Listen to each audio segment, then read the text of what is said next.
Vítajte pri Fibonacciho predikcii na 15. februára 2017. Máme pred sebou graf euro-dolár, ktorý dnes otestoval Fibonacciho líniu na predaj, ktorá bola na dnes na úrovni 1,062425. Prvýkrát sme ju otestovali s tým, že sme ju prerazili o 8 pipov, čiže stop loss dosiahnutý nebol, ten štandardný 25 pipov na euro-dolári.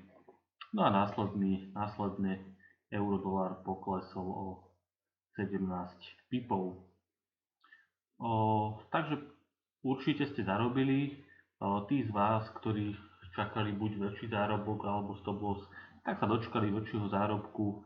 Napokon sa cena odrazila od Fibonacciho línie o 64 pipov a takmer dosiahla ešte Fibonacciho predikciu na nákup.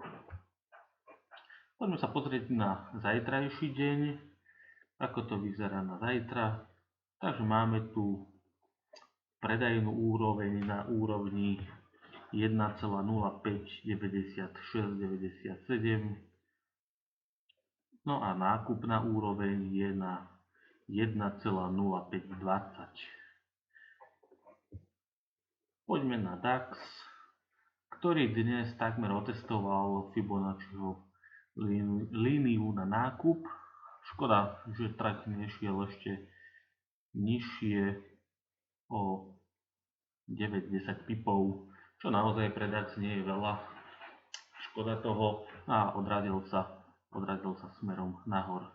Takže na zajtrajší deň znovu ostáva v platnosti nákup na úrovni 11735,7 a predaje sú tu na prvý predaj 11847,1 a 11878,2. Na Libre voči americkému doláru sa nič nedeje, takže stále ostávajú v platnosti nákup 1,228283 a predaj 1,2609 až 1,2610.